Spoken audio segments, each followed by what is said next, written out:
Welcome to our deep dive into Unreasonable Hospitality. Yeah. We're going to explore Will Guidara's book and see how his perspective on service and business can apply to you, no matter what you're in. Yeah, it's interesting. Get ready for some surprising stories about exceeding expectations. Yeah, because Guidara, he doesn't just talk about restaurants. Okay. He argues that these hospitality first principles Yeah. can work in any business. Yeah, that's what I thought was so interesting too. Right. Before we get too far ahead, Yeah. let's start with the basics. What is hospitality? Right.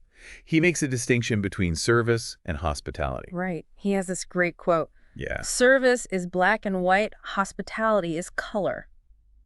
I like that. It's about going beyond transactions. Yeah. Bringing in warmth and connection. Yeah, it's the difference between someone doing their job Right. and someone making you feel welcomed and valued. Exactly. Think about a time when you felt cared for. It probably wasn't because someone followed the rules. Right. It was something more. Okay, so that's hospitality. Right. But then he takes it a step further Yeah. with the hospitality economy. A hospitality economy. Yeah. What is that all about? Well, he believes we're shifting to a place where people are craving connection. Yeah. And businesses that prioritize these interactions are the ones that are going to thrive. Makes sense. It's not just about profits. It's about a human-centered way of doing business. Yeah, it's like people can tell when you're genuinely trying to create a positive experience versus just going through the motions. Right. And it's interesting, he's not just theorizing about this. Right. He created the Welcome Conference. Yeah. It started out as a gathering for restaurant people, but has expanded to all sorts of industries. Yeah. That's a good example of how this is resonating beyond just restaurants. Exactly. And something I found interesting was Guidara's own journey. Yeah. His dad, a successful restaurant executive, really instilled in him this idea that every decision matters. Right. Being intentional in every aspect of the business. It's not just about what you do. Right. It's about why you do it. And speaking of intentionality, Guidara really admired Danny Meyer and his Union Square Hospitality Group, known for enlightened hospitality. Yeah. But flipping the traditional hierarchy. Yeah. Putting employees first. Did that work out for them? Well, what's interesting is it wasn't some feel-good experiment. It turned out to be a brilliant business strategy. Okay. They found that when you prioritize your employees, they're happier and more engaged. Makes sense. Which leads to happier customers. Right. And a stronger bottom line. Okay, so you're investing in the people who are interacting with your customers. Exactly. Makes sense that they would go above and beyond. It's about creating a culture where everyone feels invested. Not just going through the motions. Yeah, absolutely. It's fascinating to see how that philosophy played out in his career.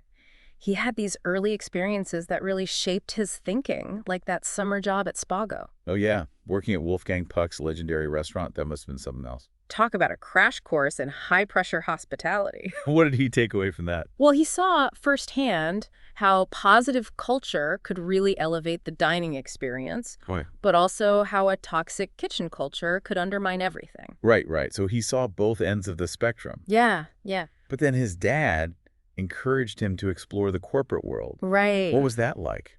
That's where he really started to think about the differences between restaurant smart and corporate smart. Interesting. Restaurant smart companies are all about creativity and that personal touch. But they can struggle with systems and structures that help a business to grow. Exactly. And that's where corporate smart companies come in. Yeah. They excel at operational efficiency. Okay. But sometimes at the expense of that human element, the spontaneity that makes hospitality special. So Guidara's got all these experiences swirling around in his head. Yeah. When he lands the general manager position at 11 Madison Park. Right.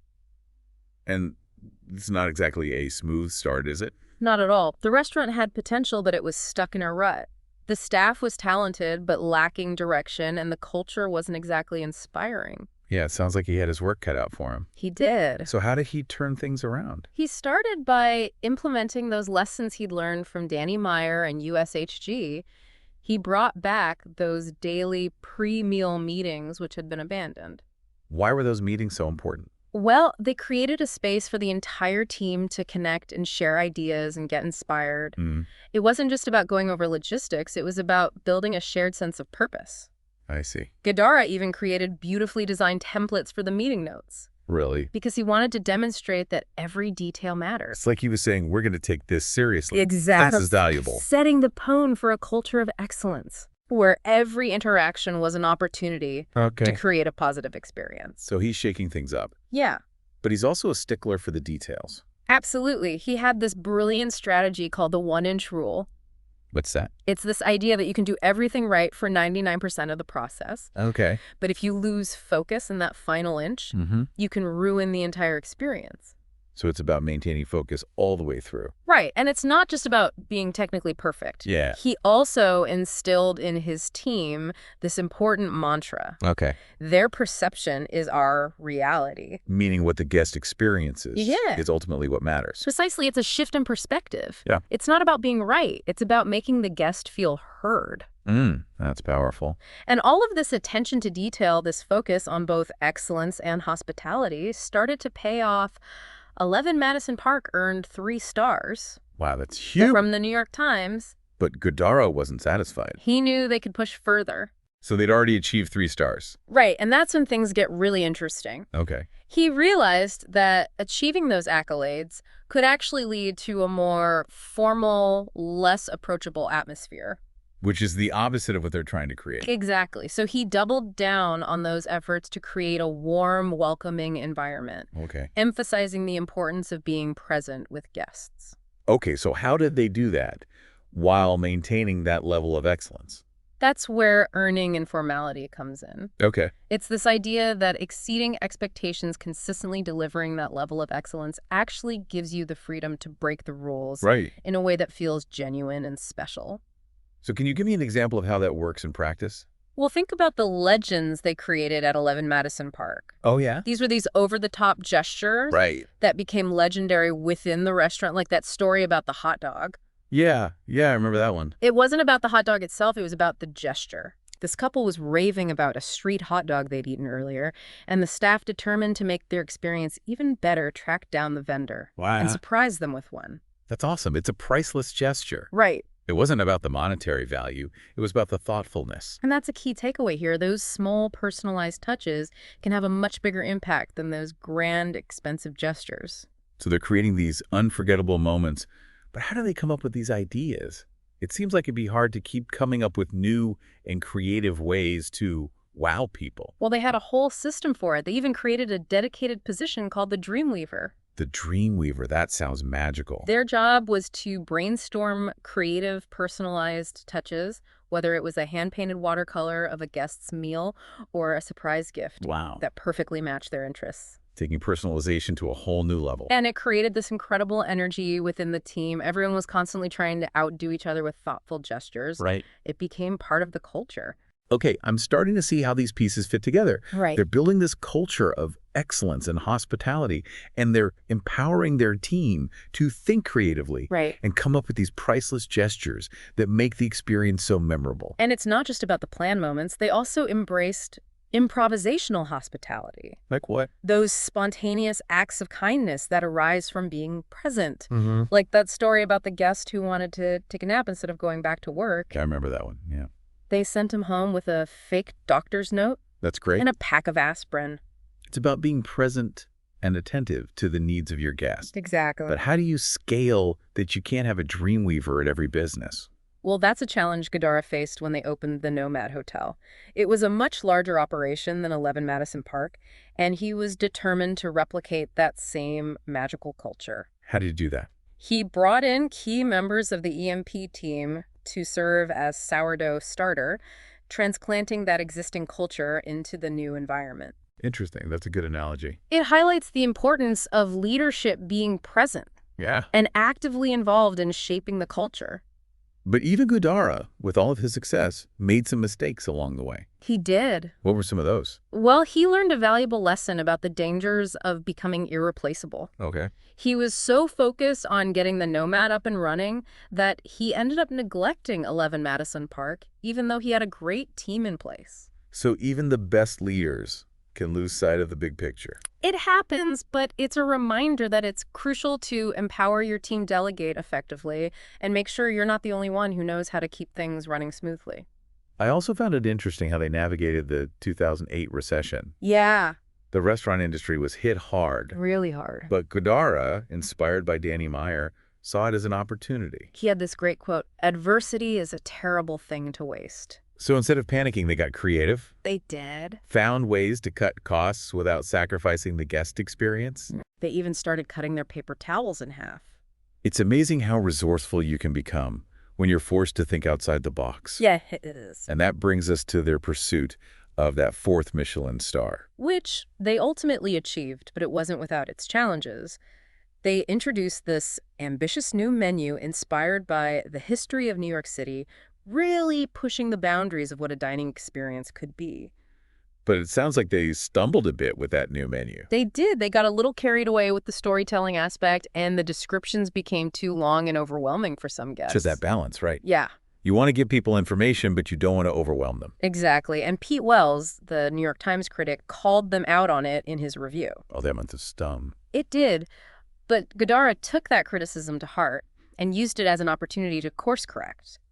He realized he had gotten too focused on his own vision and forgotten to give guests that sense of agency, that ability to choose their own adventure. So what did they do? Did they scrap the whole New York City concept? No. They took it even further. They decided to have a conversation with each guest, tailoring the meal to their individual preferences. Oh, wait, so no menu at all? No menu at all. That's bold.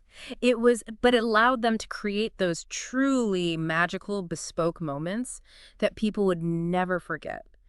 It was the ultimate form of personalization, taking hospitality to a whole new level. Wow. Okay, so they've achieved this incredible level of success. They're at the top of their game.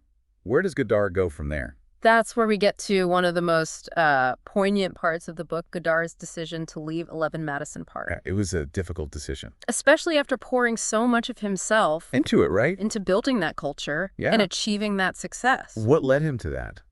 I think a combination of things. Okay. He had achieved everything he set out to do at 11 Madison Park. They were at the top. They were at the top of their game, and he knew that team was strong enough to continue without him. It sounds like he was ready for a new challenge, Oh. new adventure. And maybe a chance to reclaim a bit of that personal life that gets sacrificed. Of course, right? When you're so dedicated. Remember that analogy? He used the airline oxygen mask? Yes, you have to take care of yourself. You can't pour from an empty cup. Before you can truly care for others. It's easy to forget that. It is. When you're in that whirlwind of creating these amazing experiences. Yeah. And he talks about how important it is to find little ways to support the team. Yeah. During those high-pressure moments. Like the deep breathing club. The deep breathing club. That was such a cool idea. Instead of letting the stress build up, right, create a space to pause, reconnect, and recharge. It's those little things that can have a huge impact. They really can. On morale and well-being. It all ties back to that idea of intentionality. Yeah. Being deliberate and thoughtful. This has been so insightful. It has. It's amazing how all these things can apply to so many different fields. What's really striking is how he weaves together those seemingly contradictory ideas. Like excellence and informality, structure and spontaneity. Yeah. He shows that it's not about choosing one over the other. Right. It's about finding that sweet spot. Finding that balance. Where they complement each other. Yeah. And at the heart of it all, it's that genuine desire to create a positive, memorable experience. Right. For the people you serve. So as you go about your day, I'd encourage you to think about this. What if we all treated our customers or our clients or colleagues like guests at a dinner party? That's a really good point. How might that shift our approach and create more meaningful interactions? That is something to think about. Something to chew on.